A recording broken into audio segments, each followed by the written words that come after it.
Here's another Pete and Kymba with Ben Cousins Quickcast. A quick bit from the show.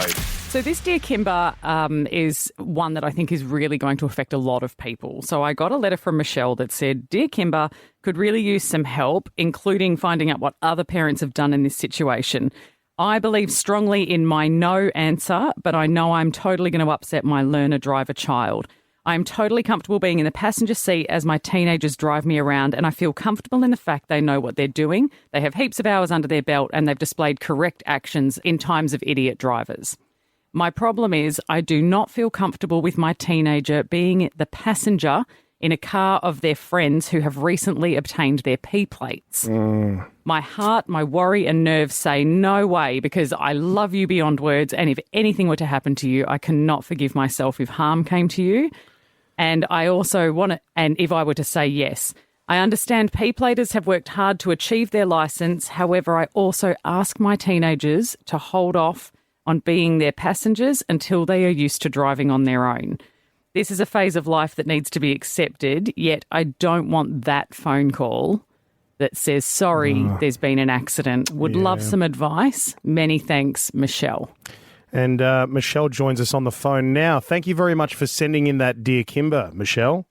You're welcome, and thank you, Pete and Kymba, for having me. Oh, we really appreciate you talking about it. We could have just read your letter and put it out, but we also really wanted to chat because we understand how deeply rooted this fear is, and how it's just so scary to have your kids on the road, in particularly in circumstances that you can't control. So how's it been going in your household?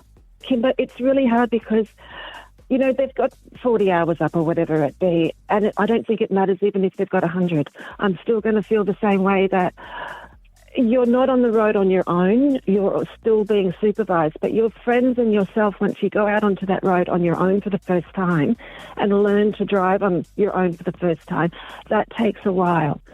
How are your reflexes going to kick in and all that sort of stuff? And I just, the kids, sorry, I'm a bit panicked about this. It's okay. We understand. You know, they drive out the driveway. You cannot protect them. You know what they're capable of because you've seen their reflexes in certain situations, but you haven't seen the reflexes of those friends of theirs that want them to be the first friend.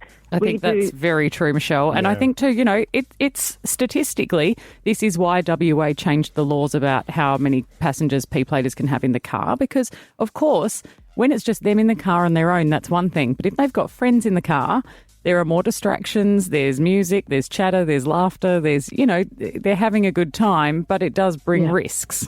I actually did say to the kids after I'd said the Dear Kymba in what I was thinking, that Dad and I don't want you to be the first passenger in a car for your friends. They were not happy with it. I'm just not ready for that. I remember when I got my P plates and I came home, this is such a vivid memory, and I asked for Mum's keys and she goes, why? And I said, I got my Ps, I'm going to go for a drive. And she flipped out. And I never understood that until I've heard you speak. And I understand now the reasons why, having kids of my own. I remember my mum saying, you know, when we all wanted to go down south, we all wanted to go to Dunsborough for Leavers Week, and my mum said, there's no way that you are getting in a car with any of your P-plater friends.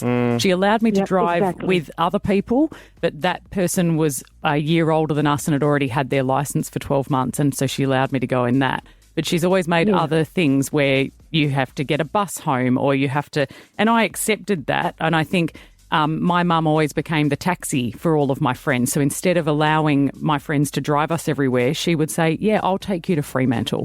I'll drive you out to dinner with your friends and I'll come back and pick you up. They made more sacrifices, I think, just to keep me off the roads in the cars with our friends. And Kymba, that's just perfect. You know, that's perfect. Can we still keep doing that, please? Yeah. Let's just keep doing that. But you know, what I loved about it, Michelle, is that my mum made it very clear, and so did my dad. They made it very clear. I always had an out that if I ever felt that it was unsafe to get in someone's car, that it was okay to say, no, I'm not confident driving with that person. I'm not confident being a passenger in that car, or I think they could have been drinking, or I think if there was ever unsure, I was never going to be in trouble because I could call them day or night and they would be okay with it, and they followed through with what they said. So I always called on them if I needed them, and I think having that level of trust and having a place to go meant that I leaned on that more than taking any risks of being in the car with my friends. Well, I totally agree with that 1,000,000%, Kymba, and exactly what you've said. Like, I've said to our kids, if you're in the car with somebody, chances are if you say, look, I don't like you driving, slow down, or whatever it be, or they're just driving in a way that you don't feel safe, I've said to the kids, because it was said to me, just tell the driver that you're going to be sick.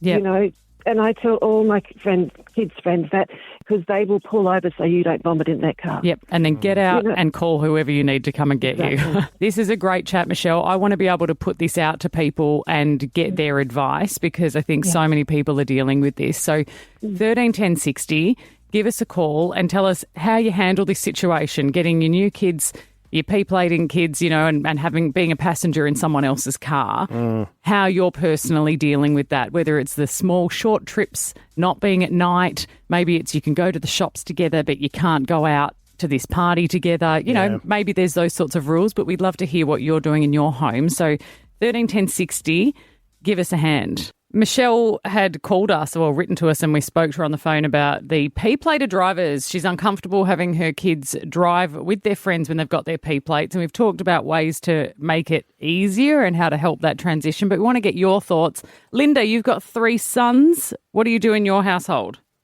So we lived in the Pilbara, and my 3 sons are 4 years apart, so they all got their licences fairly close together.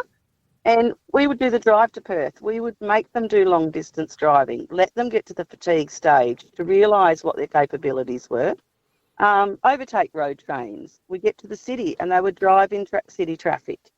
And the important thing, I think, is when you've got kids, you know that they're going to get out and do the wrong thing. You just know. That's a given as a parent. You can bring your kids up the best way possible, but they're always going to have that peer pressure. Yeah. So we come home from a softball game, it would be an hour drive. I'd sit in the passenger seat, they would drive with their friends in the back. Yeah, okay. You know, Linda, it's perfect. I mean, nothing tops experience. Yep, nothing exactly. does. Sam, what are your thoughts? What's your advice? My thoughts are we can't wrap them up in bubble wrap to a certain extent. I think there are experienced drivers or drivers, P-platers that have had their Ps for a year or two that can equally just have a crash just as much as a fresh P-plater could with a friend in there. I've gone through this twice with my older boys, and as much, and even to today, that you have that mother's worry, and that will never end. That will never ever end.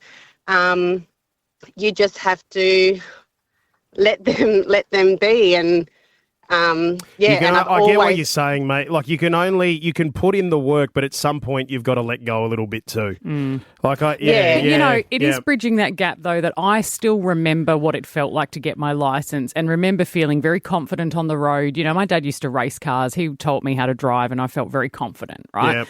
I remember though, like now I look back and I think 17 seems really young. Do you know what I mean? Even though I felt like I had it together, I definitely think that my confidence was probably... Sorry, you just kind of glazed over the fact your dad taught you how to race cars. Yeah, which I've never heard of my before. dad used to race cars, and so he taught me how to Vin drive. Diesel, like a quarter mile at the time, or gone or in 60 seconds. Like, I only race for pink slips. Hey, Pauline, your son was one of the lucky ones. Explain this to us. Well, my son was one of the lucky ones. He was travelling in a car with friends, and he was distracted by his friends. He looked another way, and he landed up into another car. And I was one of the lucky ones. Everyone was all right, except the car was a write-off. And I think what we need to do is make them a bit scared, have a bit more in schools about cars as their weapons. You know, they're dangerous weapons, really. And so I guess, we've Pauline, just got to make them a bit scared. My question for you then is, how did you go letting him back in the car with his mates again? How did you deal with that?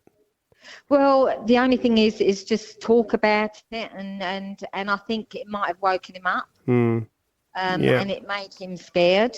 So yeah. So And you we know never what? had This any whole trouble. chat, it is scary, but this whole chat too, I think, can apply to plenty of adult drivers that we share the roads with every day. That, you know, it doesn't hurt to reflect on your driving and go, actions have consequences and Yep. distractions are terrible. And we all need to, you know, in a world where it's getting more distracting, we all need to kind of just be careful. Yep. I hope that advice helps. If you've got any more, you can always get in touch with us. If you've got a Dear Kymba you'd like to share with our audience and put it out there for them to have advice on, peteandkimba.com.au. That was a Pete and Kymba with Ben Cousins Quickcast. Want to hear more? Catch the full show podcast on the Listener app.